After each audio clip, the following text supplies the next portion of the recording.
It is another brand new episode of Flyers Daily here on the Flyers Broadcast Network. Flyers Daily is presented by Ticketmaster. Make more memories live. I'm Brian Smith, sitting in again today for Jason Myrtetus, who remains a little under the weather, continuing his cancer treatments. And, of course, our best as always to Jason. And we hope to see him back here perhaps as early as tomorrow as the Flyers continue their stay here in Utah. They are set to take on the Utah Hockey Club for the first time later on tonight. And it has been again, their first visit here because this is the first time this team has been in Salt Lake City this season, and Flyers only come out here once a year. So it's been a couple of days of firsts for the Flyers out here. You get to kind of know the routine and the hotels and the buildings and things like that, but all of this is new to everybody on this particular trip, so it has been pretty interesting. Flyers got a good practice day in on Monday, a change of scenery, if you will, because they were practicing at the Olympic Speed Skating Oval, where U.S. Speed Skating is based, and it is a very unique facility. It's a lot different from anywhere else the Flyers practice in when they're on the road. They'll use practice facilities and things like that sometimes when main buildings aren't available, like the Delta Center had a basketball game last night, so that's why they were practicing out there. But most of them, look more or less like Voorhees. There's usually very little differences in these facilities as you go from city to city. But the Utah Olympic Oval is a giant building, just a huge, really kind of warehouse type construction. It's just a huge open area facility. It has the rink that the Flyers practiced on in it, but that rink is inside the Olympic speed skating oval for Olympic competition here in Salt Lake City, first back in 2002, and they're going to have it again here in 2034, I think it is. So it's it's a great facility. It's fantastic to look at.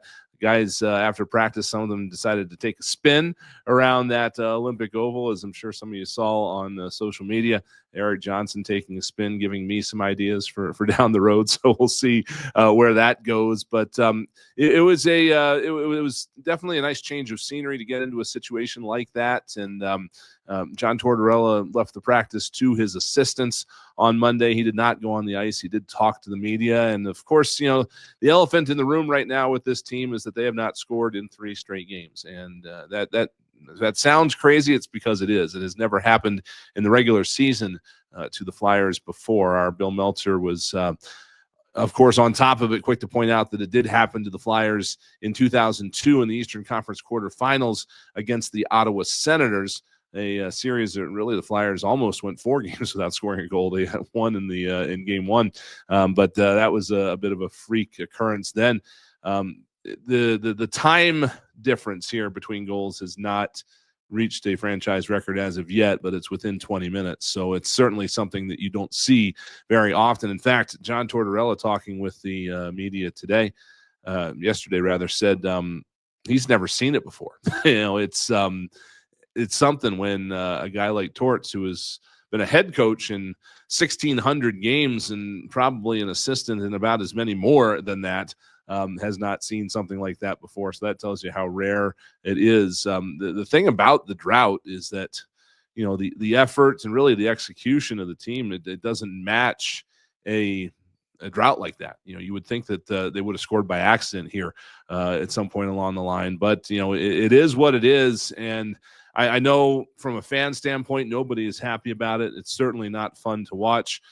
From a team standpoint, nobody is happy about it, and it's certainly not fun to be a part of. Nobody wants to take care of this and get it going the other way more than these guys. You might have seen Matt Michkov at the end of the game the other night in Colorado when he smashed his stick over the crossbar. That's the kind of frustration that's really up and down the lineup right now. But the thing of it is you can't let that frustration get to you, because then the goals still won't come, and you'll give up goals going the other way. And that is the big thing right now for this team. And Torts talked about it with the media on Monday, is that, they can't let this, knock them off their stride. They can't start really, freaking out about it and just trying to get all scrambly and do everything you can at every given moment to score a goal, because that's not how it works in this league. You've got to, again, play responsible hockey in the neutral zone when you don't have the puck, and you don't want to take chances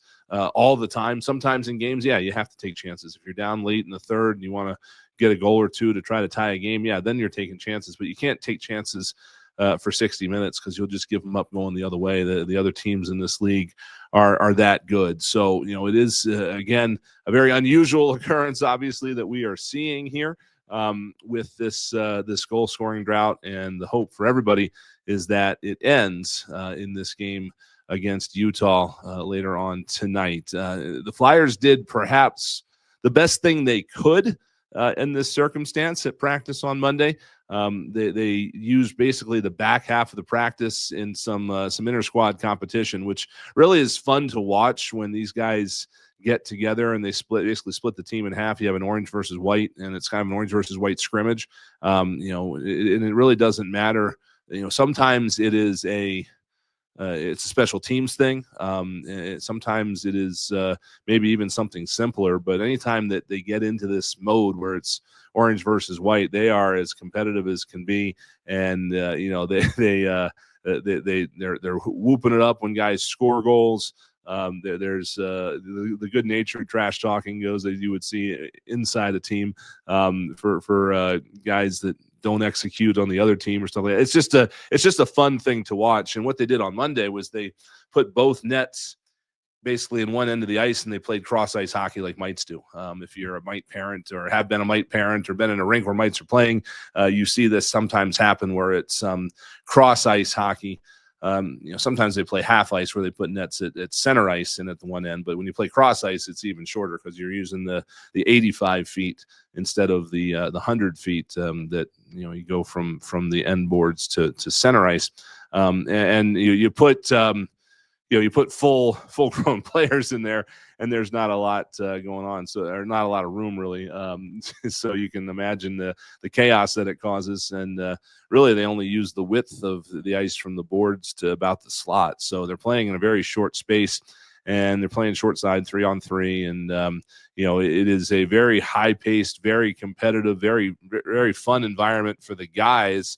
And the other benefit of doing something like that is that it involves putting the puck in the net a lot. So that's what they did during that drill. It's just score goal, goal. So, when you don't have them going in the regular games, you go in there and you do a short-sided game like that, and it kind of gets the mind going the right way, just seeing the puck go in the net. Garnet Hathaway actually talked with the media after the practice about that. We're just now we get to see the puck go in the net. So, it maybe takes the edge off a little bit going into the game against Utah. So really what it comes down to, again, it's the we said it's the elephant in the room.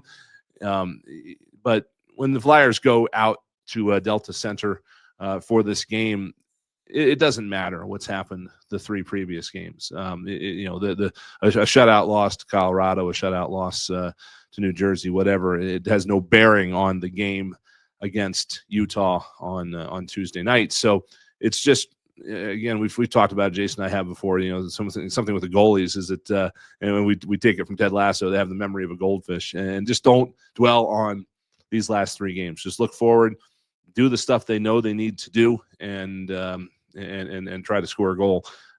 They had this a little bit different back in January, where they were playing well, but they weren't getting the results that they probably should have gotten. With how well they were playing. And this is back during that that home series with Toronto at the end of the holiday road trip, and the Flyers came back home for that 4-game road trip. It's not the same when you're not scoring at all, like the Flyers aren't right now. That's certainly a little bit alarming and something you have to solve. But the when you get down to it, it's a little bit of the same concept. You don't want to abandon all your principles that you know how to do and try to change the outcome that way, because that generally is not going to get you anywhere. So they're going to catch this Utah Hockey Club at perhaps a good time. Sometimes you don't want to catch a team off a loss or off a bunch of losses because you know that they're going to arrive in ill humor. But nobody's going to arrive in iller humor tomorrow than this game than the Flyers are, because of what's gone on here in the last three games. But Utah has actually been on a bit of a slide. They have not won since January the 23rd. They are 0-3-2, I think it is. Yeah, 0-3-2 with a couple of overtime losses in their last 5 games. They have not been scoring much either. They've got 3 games where they've gotten 2 goals and 2 games where they've gotten 1 goal each. So their offense has not been clicking along very well either. And again, the thing for this Utah club, the Flyers want to really kind of put their foot down and try to get off to a good start, is that this is the end of a 4-game homestand for Utah, and they have not won yet on this homestand. They've got an overtime loss to Pittsburgh, an overtime loss to Columbus, and then they lost to the St. Louis Blues 2-1 on Sunday while the Flyers were making their way here to Salt Lake City. So, again, both of these teams coming in here looking to reverse their fortunes a little bit. And after this contest, the Utah Hockey Club is headed on the road for their next 4. So they will be eager to try to get a win here before they leave their hometown. But the Flyers are trying to get a win before they head back to their hometown, because they've got a couple of big games coming up later this week, of course, at Wells Fargo Center, 2 to be exact, on Thursday night against the Washington Capitals, of course, a divisional game, and then another one on Saturday the 8th. That's going to be against the Pittsburgh Penguins, and, of course, it's always a big game when the Penguins are in town. But this is the night before Super Bowl 49, and you can bet that the crowd is going to be kind of revved up, getting ready to cheer on the Eagles on Sunday, and the Flyers are going to join right in with that. As far as the Utah game itself is concerned, the lineup's still a little bit in flux. As of Monday, Andrei Kuzmenko and Jacob Pelletier had not yet made it to the team. We've gotten reports from the players that they are in contact with these guys and that they are amped up and ready to go as soon as they get here. But the visa process is a little bit complicated, so they're working through that right now. And the hope is that these guys will be able to get to Salt Lake in time for this game. If they don't, obviously the focus will shift to Thursday against Washington. But just too early to know as of Monday evening whether or not these guys were going to make it. John Tortorella did clarify today that Nick Delorier is available. He did practice fully on Monday. He talked with the media afterwards. Torts was not sure if the paperwork, the official stuff to take Nick Delorier off of injured reserve has happened yet. But as far as doctor clearances and stuff, he's ready to go. So it's going to kind of remain to be seen as we go through the day on Tuesday, whether he might slot back in and give the Flyers 12 forwards again. The one thing that did not happen on Monday is the Rasmus Ristolainen did not skate, and he is in that nicked category that John Tortorella likes to use to indicate minor injuries. He and Owen Tippett are both with the team but did not skate. So Tippett definitely, I would say, is not going to be in on Tuesday, and Ristolainen may actually be a little bit of a closer decision, but it didn't look like that. So we'll see what the morning skate holds and where we go from there. But if Nick Delorier is able to go, that would give the Flyers back their 12-6 lineup. So we'll see what happens there. But again, it's going to be the first time the Flyers play in Delta Center. They will add another new building to their franchise history as far as the places that the Flyers have played games. So that's a rarity, and it's an exciting opportunity here for the Flyers and for Flyers fans. A lot of Flyers fans out here, actually, on this trip. So going to get some good support here for the Flyers tomorrow in Delta Center. But it's a smaller building. Of course, it's where the Utah Jazz play, and it was built for basketball.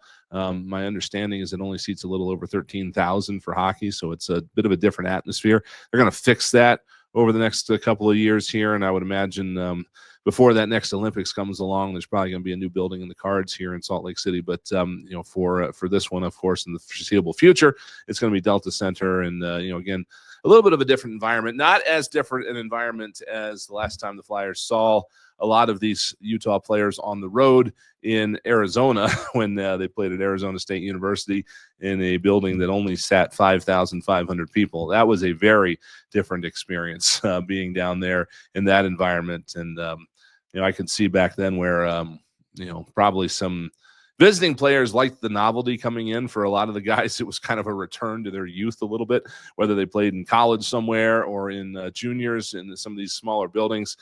They got that experience last year, but I can certainly see where it wasn't really a viable option for the Coyotes to continue there. And it's a gorgeous area, and certainly I think a lot of folks hope that at some point the NHL is back there, and we'd love to be it sooner rather than later. But it's a gorgeous place here in Salt Lake City too, and it's a great place to have as part of the National Hockey League. Of course, the Flyers hope to temporarily upset the Salt Lake hockey fans with this contest against the Utah Hockey Club. But first things first, scoring a goal. That's the matter at hand. And again, not going to change a whole lot about how they approach the game, but there's going to be a sense of urgency there, I think, for these guys to get on the board the first time. So we're going to have the radio broadcast for you tonight on 93.3 WMMR.